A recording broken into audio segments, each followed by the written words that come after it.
Je ressemble à un tonton. Si je mets cette fleur-là, ça fait vraiment touriste, hein.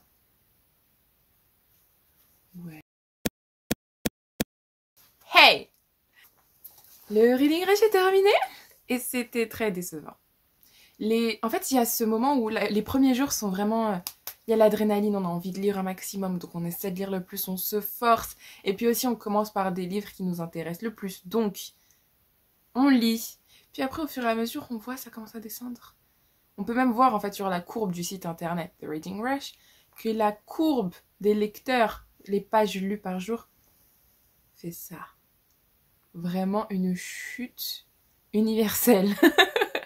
Donc, j'ai pas été épargnée par cette chute de pages de lecture. Donc, du coup, je vais juste vous parler de ce que j'ai lu.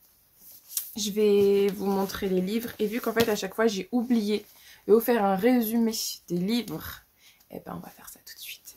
Donc, au final, j'en ai lu 5. J'ai commencé, j'ai galéré et j'ai bataillé pour lire Leah on the Offbeat de Becky Albertalli. C'est l'histoire de la meilleure amie de Simon. Elle, à son tour, a des histoires qui arrivent. Donc on sait que elle est vraiment, c'est une fille assez de notre génération, enfin de ma génération. Elle aime les fanfictions, elle aime dessiner, elle aime les fanarts, elle aime les séries, elle aime les mangas, elle aime les yaoi. Et elle est bisexuelle. Et ça, c'est son histoire. Donc c'est l'histoire de Léa qui tombe amoureuse d'une fille qui fait partie de son groupe d'amis et qui risque en fait de complètement éclater son groupe d'amis. Donc voilà, franchement, merveilleuse histoire, super bien. Et en plus de ça, on voit encore Simon avec Bram, donc c'est merveilleux. Et par la suite, j'ai décidé de lire Heartstopper, le volume 1 et le volume 2 dans ma baignoire, parce qu'il fallait lire dans un seul et même endroit. Hein. Heartstopper de Alice Oseman est une BD, donc franchement c'est assez facile à lire. Ça va bientôt être publié en français et c'est vraiment super. Ça se passe en Angleterre, c'est avec des jeunes, des adolescents, des lycéens je crois. Des lycéens qui se découvrent. Donc celui-ci, ce personnage principal, on sait qu'il est gay. Il se cache un peu, mais il y a en fait un de ses camarades de classe qui se sert de lui pour... vous voyez, genre il l'appelle et en fait il se retrouve dans un coin, il se bécote un peu, voilà. Et il y a lui, notre très cher petit Nick qui va l'aider et va s'en suivre une petite histoire sur eux deux. Nick qui se redécouvre parce qu'il était censé être hétéro. Franchement, vraiment une histoire super bien faite. C'est en 2 volumes pour le moment. Le 3e volume va sortir bientôt en anglais normalement. Donc oui, franchement super bonne histoire. Je recommande. Donc quand ça sortira en français, foncez sur l'occasion. Ou sinon, comme je le répète à chaque fois, il est sur Tapas. Donc si vous voulez le lire pour vous donner un avant-goût en fait de si ça vous plaît ou pas du tout et si ça vaut la peine d'être acheté, lisez-les sur Tapas. Mais regardez-moi ces dessins, regardez-moi ces couvertures, c'est merveilleux, c'est merveilleux. Bref, regardez-moi aussi ces 4e de couverture, elles sont vraiment magnifiques, vraiment. Après ça, j'ai commencé un livre.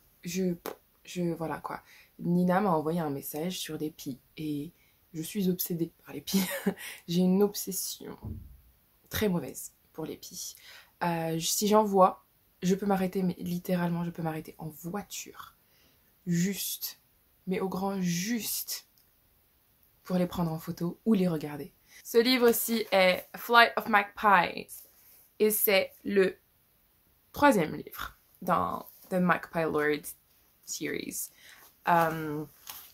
C'est une très longue série de 4 volumes.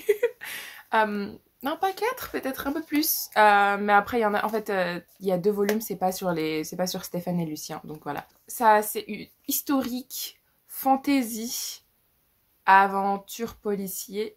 Et c'est super bien foutu. Et il y a des magpies, et c'est un MM, et c'est merveilleux, et c'est très bien fait. Et franchement, je vais pas vous mentir, j'ai un problème.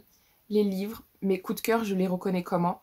Je galère à lire le premier chapitre. En fait, vraiment, si je prends plus d'une semaine à lire le premier chapitre, c'est que ça va être un gros coup de cœur. C'est 100%, ça a été 100% le cas. Donc là, je suis en train de galérer avec Red, White and Royal Wool. Ça va sûrement être un gros coup de cœur. Voilà, A Flight of Magpies, c'est l'histoire en fait d'un gars qui s'appelle The Lord of Crane, Lucien. il va se retrouver maudit. En fait, il va revenir de Shanghai, parce qu'il a été envoyé par son père, parce il a fait son coming out, et son père a dit non, pas d'homo dans ma famille, va en Chine. Donc il l'envoie à Shanghai. Et un peu plus tard, à son âge adulte, il revient, et il est maudit. Ce qui se passe, pourquoi, comment il est maudit, comment on sait qu'il est maudit? Il y a un jeu, tous les jours, à une certaine heure, il fait une tentative de suicide. Et c'est pas lui, il ne se contrôle pas, ce n'est pas lui qui fait cette tentative de suicide, c'est quelque chose qu'il contrôle. Et du coup, il appelle un chaman. Bon, les chamans qu'il appelle ne fonctionnent pas, personne ne répond ou ils sont pas disponibles. Et il y en a un qui arrive, c'est Stephen. Donc Stephen retrouve en fait l'objet qui est la cause de cette malédiction, mais il faut qu'ils aillent à la source. Donc commencent les aventures. Et au fur et à mesure des aventures, il y a des sentiments qui se développent, il y a une attirance qui se développe. Et franchement, c'est super bien foutu. Je les ai en anglais parce que les couvertures en anglais sont juste canon. Mais si vous voulez, ils sont disponibles en français. Les 2 premiers sont disponibles chez Milady Brajlon. Et le 3e a été... les droits ont été achetés par Amix Bookmark. Après, il y a une différence après de taille, de couverture. Mais en soi, l'histoire vaut vraiment le coup. Et ouais, mais les couvertures en anglais sont juste canon. Donc c'est The Magpie Lord de K.J. Charles. Et vraiment, je recommande à 100%. Et vraiment, c'est... À chaque fois que je suis dans une panne de lecture, je relis un favori et celui-ci, à chaque fois, il revient en fait parce que vraiment, c'est une de mes séries phares, chérie, préférée, chouchou, bébé, doudou, tout ce que vous voulez. Après ça, j'ai lu Desgrémades.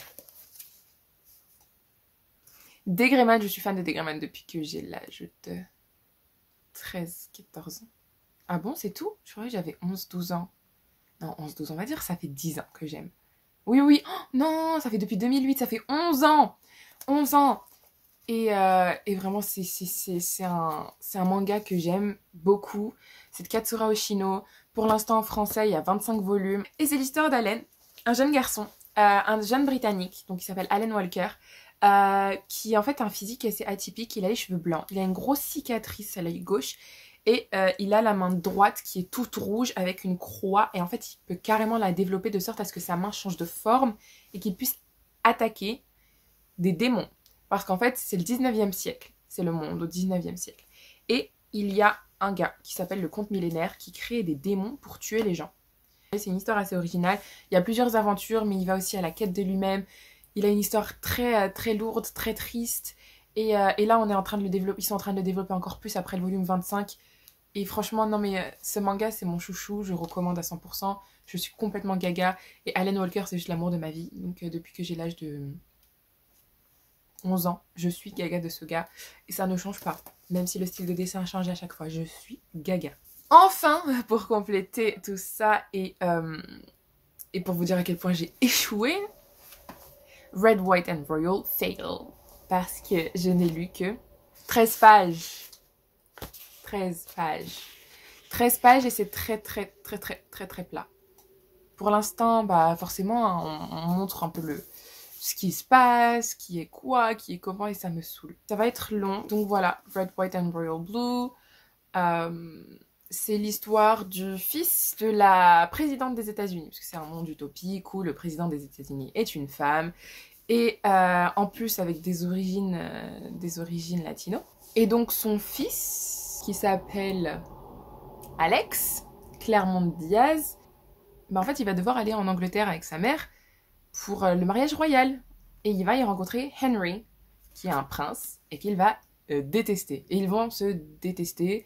Le problème, c'est que bon, les médias vont en avoir vent, hein, ils vont entendre ça, ils vont le savoir, et ça va faire des gros titres. Donc ils vont devoir faire semblant d'être amis. Et puis après, ça on développe des sentiments. C'est ce qu'on aime. Friends, enemies, to fake friends, to lovers. Donc des ennemis, de faux amis à amants. Et enfin, si j'ai bien compris le résumé. Mais ouais, franchement, non, mais ça a l'air en plus génial. Il y a énormément de blurbs qui sont vraiment bien. Il y a des petits commentaires qui sont bien. Tout le monde, comme le dit Nina maintenant que je le dis, tout le monde et sa mère en parlaient. Vraiment, tout le monde et sa mère en parlaient. Hein. C'était tout le monde en avait parlé sur les réseaux sociaux, Facebook, Twitter, Instagram, tout. On le voyait partout. À croire, il donnait des copies. Vous voyez Oprah Winfrey, T'as une copie, toi aussi t'as une copie, toi aussi t'as une copie, et t'as une copie, yeah, tout le monde a des copies, ouais. C'était ça, littéralement. Donc ouais, il y a eu énormément d'arcs qui ont été donnés, que ce soit e-book, livres, tout. Et c'est pour ça que ça a été un si grand début. Donc ouais, mais je vais vraiment essayer de le terminer. Donc voilà, c'était mon épique fail, hein, ma merveilleuse échec, mon merveilleux échec de ce challenge. J'espère qu'en tout cas les vlogs vous auront plu, même si le seul vrai vlog littéraire était le premier, que le deuxième c'est juste moi qui blablate devant une caméra. Mais voilà, j'espère que ça vous aura vraiment plu et j'espère qu'on se retrouvera pour d'autres vidéos. Sur ce, ciao!